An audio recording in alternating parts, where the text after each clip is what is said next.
Салам достор, сиздер менен бүгүн чымчыма дайындоону чечтим. Алгач биз пиязыбызды туурап алабыз жана этибизди дагы туурайбыз. Баардык бизге керектүү азыктарды 4 бурчтук чарчы формасында туурап алабыз. Пияздарыбызды бүттүк, эми картошка, сабиздерибизди дагы ошондой эле чарчы формада туурап алабыз. Тамагыбыз коозулуу, өзүнө көркүнө келиши үчүн перецтин 3 түрүн алдык: сарысын, кызылын жана жашылын. Буларды да чарчы формада туурап алабыз. Андан соң фаршыбыз дайын болгондо камырыбызды жууганга киришебиз. Камырыбызды мына ушундай жумшактыкта жууруп, жаюуга киришебиз.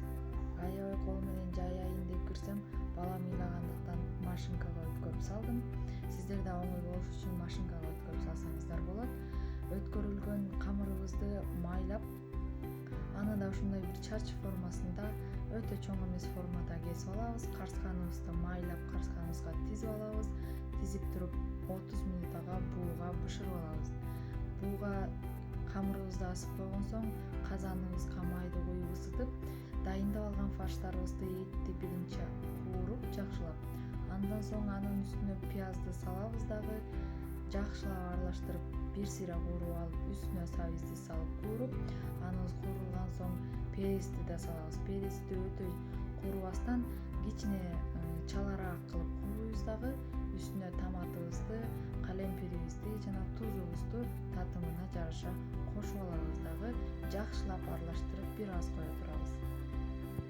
1-2 мүнөт куурулган фаршыбыздын үстүнө картошкабызды салып, жакшылап аралаштырып, 1-2 чоң чыныдай суу куябыз дагы, аны дагы демдеп коебуз.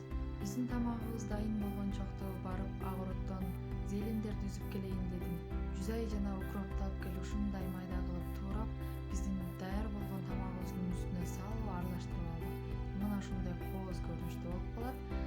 Бышкан камырыбызды баттын суусунун үстүнө видеодо көрсөтүлгөндөй кылып тизип алабыз дагы, үстүнө дайын болуп бышып калган фаршыбызды салып алабыз.